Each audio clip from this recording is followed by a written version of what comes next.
Always fun. We get to come out on location to the Times Union Center. Siena basketball tonight, Niagara in the house, and it's a lot of cool things tonight. First thing we'll start with is Siena teaming up with Hannaford for a food drive. Athletic director for the Siena Saints, John Dargenio, with us. We had Andrew Willett from Hannaford here, and he said this has been one of the food drives that exceeds expectations.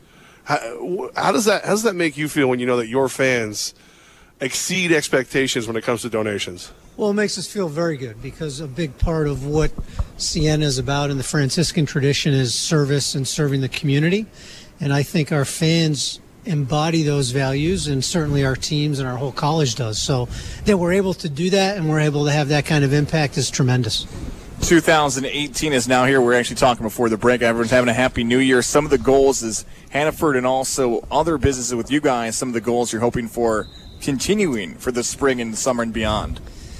Well, certainly we want to keep getting better in basketball, both men's and women's. It's been a difficult start for the men's team, very young team. So when you have young teams, they play hard, but they don't always know the consistency of it. So we want to just get better and better every game. You know, this is a program that prides itself on being pretty good and consistently, and we want to be there. Sometimes I think people might forget that we were a point away in overtime of going to the NCAA tournament last year.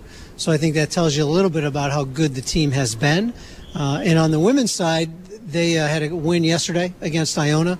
So they're 2-1 in the league, and they have a game coming up here in the Times Union Center Sunday. So I think Allie's done a nice job of building that program back as well. Yeah, two real good coaches, two friends of the show, and I never make any secret that I love Allie, I love Jimmy.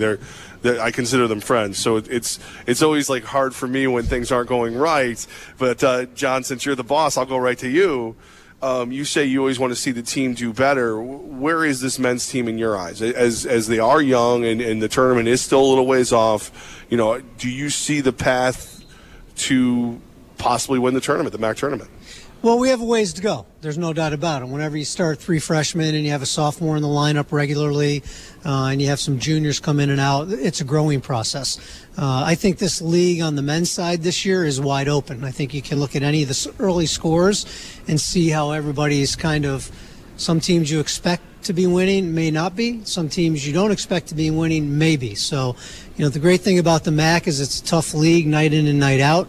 If this team gets better, if they keep doing the things the coaches want them to do and play as a team, I don't see why they can't get better and come into the tournament strong. We haven't spoken since Albany and Siena played in the Albany Cup. Any updates on the future of that rivalry? Mark Benson and I haven't chatted yet. We talked before the game.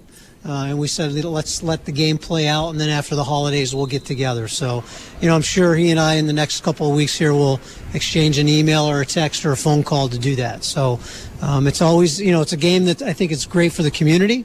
And from the outset, when we started playing the game, when everybody in our business said to us, you're nuts to do that, we said, no, it's good for the community. And as long as it's good for the community, as long as we can get a lot of eyeballs in the game, I think it's valuable. John Dargenio with us right now, the athletic director for Siena.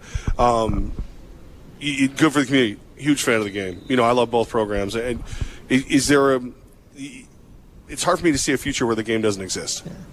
It's great for college basketball in this community, that game. So, yeah, I would like to think that if you had a crystal ball, that future shows that game's always being played. But again, it's got to be a game where you get a lot of eyeballs on it. I think, when you have a game that can draw between 8,000 and 12,000 people, that game deserves a venue that can draw 8,000 to 12,000 people. Is it okay? So, are you tipping your hand a little bit right there? Both sides. I don't think I'm tipping my hand. I think we've been pretty consistent that it should be played in front of a lot of people. So, last year, we made the concession and we went to SEFCU, and I think it was great. They do a nice job. Will certainly has built up a tremendous program. They have their following. But again, if we're talking about promoting college basketball in this area, because college basketball is popular in this area, but I think people need something to grab onto on a consistent basis. So if we're talking about promoting college basketball, then we need to make sure it's inclusive. Very. It's one of those ones where I want to keep hammering at you, but I know you're too smart to. But you and Mark Benson, you guys, you'll sit down. I feel like you'll come up with some kind of concession that works for everybody. Is that fair to say? That's what we're going to work toward. Okay. All right. No crystal ball, right? Right. So, right. That's what we're going to work towards. Right. That's what I know. I want to work towards it, and I know in talking to Mark, I'm pretty sure he does too. Yeah, I don't want to be that guy at the bar. Come on, tell me the truth. Yeah. Come on. Well, that's not the only thing on your platform right now, too. You have things that's going on here at the Times Union Center, both the MAC tournament and also the NCAA tournament coming up. What's been that timeline like for you guys? When does it start, the preparation for both of those things? That's ongoing. With the MAC tournament, really, our commissioner and our league office do such a great job with the arena of organizing that and implementing it. It's almost when one tournament ends, the planning for the next tournament begins. Wow. So just the other day, we had a meeting down here at the arena with all the necessary people talking about the MAC tournament and talking about the women's NCAA regional. And we've probably been meeting once a month since September, and then a lot of conversations about that. So, it's continual. And I think, again, Bob Belber at the arena, Rich Enser and his staff at the MAC, Sienna to a certain degree have done a great job of making sure that tournament comes off really well. Because I don't think a lot of people, even people in the industry and people in our league, don't understand everything that goes into running a tournament. We're going out for bids. That's no secret. It's here this year and the next year. And when we go out for bids, some of the feedback you get is, okay, well, who did that? Who did this? And the answer was, well, either the Times Union did that or Sienna staffed the training room. And Sienna did the communications program. And I don't know that even my colleagues have a great enough appreciation for that. Now, if anybody in one of those markets are listening to it, they'll probably yell at me in a couple of weeks when we have a tournament, but so be it. If the tournament leaves Albany, they're going to get a crash course on what it takes to run that event. Well, John Dargenio with us, you're going to get yelled at either way. It's either why do you get home court or why didn't you tell us this was hard? You're always a great host though when the MAC tournament comes to town, and kind of like a dress rehearsal almost Sunday, because you got the doubleheader to have multiple games in the same day. It's got to be kind of like a logistics way to figure out what you're looking at in the future. I think that helps a lot whenever, obviously we play all our games here, so that makes it a lot easier to run a tournament. And then when you can play a doubleheader, it gives the table crew, it gives the arena staff, it reminds them of, okay, it's not just a 2-hour block for one game, it's multiple games. And I think the Friday or Saturday, what do we have, 4 or 6 games in one of those days? So, those are long days, and it's really the staff, whether it's the training staff, the operations staff, or the communications staff, that really feel the brunt of it. I mean, guys like me get to go home after a game or two. Well, not so much me, because being the chair of the committee, I'm here for all the games. But, other ADs, other associate ADs, they get to go home, but it's those trainers that are here 24/7. So do you think it'd be fair to say that the MAC tournament itself is almost a bigger undertaking than the NCAA tournament? Absolutely, because especially an NCAA regional, because there's more days and there's more teams. Now, first and second round, which we have here, I believe it's in 2020 with the men, that's probably a toss-up because you have a lot of teams coming in for that event. But, the MAC tournament definitely is an NCAA regional is almost like a breath. You get to take a breath from the MAC tournament because of the the length of the MAC tournament. Sienna Athletic Director John Dargenio with us right now on 104.5 The Team. Let's the Sunday doubleheader, though. It's a pretty unique opportunity to see both the women and the men play.